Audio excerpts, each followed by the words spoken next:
What's going on, people, and welcome back. Today we need to talk about some news surrounding New World because something just happened very recently that might affect it. If you don't know, there was a couple articles posted a few hours ago and they're talking about the Lord of the Rings MMO that Amazon had announced back in 2019. This news in particular is because Amazon has officially canceled the Lord of the Rings MMO. The reason this is huge news is because not only was that always considered the true flagship of Amazon Game Studios by the general public, but also all those employees that were working on this Lord of the Rings MMO, what happens to them is a big question, but I think most people would guess that they're going to be moved to the New World team. So from now on, all eggs are probably going to be placed in that basket, but I can see where this might scare people a bit. With the previously canceled games, it's come to the point where New World is now the last one standing, aside from their unannounced titles and the upcoming release of Lost Ark in the West. Amazon has probably got a lot riding on this, and those of us that follow the game definitely do too. It's been almost 3 full years since the first alpha opened up, and it was back in 2016 when the game was officially announced along with Crucible and Breakaway. But what the article says is that back in December when Leyou Technologies was acquired by Tencent, and we covered this,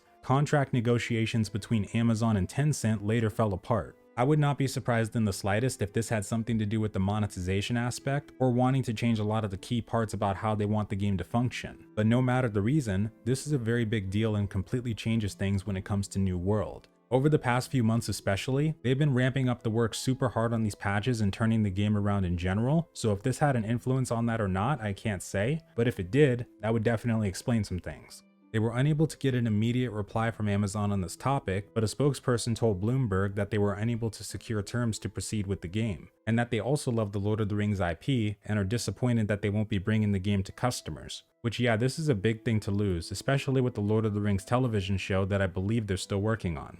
It ends with them saying that they're still committed to the video game division, and that they believe this team will get there if they stay focused on what matters the most. So New World is guaranteed going to be the new big flagship, so unless something bad happens and it gets cancelled for any reason, which I hope not, this is probably going to be their 10-year or 15-year baby. So with that, I'm extremely curious to hear your thoughts on this, and let me know what you think this could spell for the future. Have a wonderful night or day, folks, and farewell.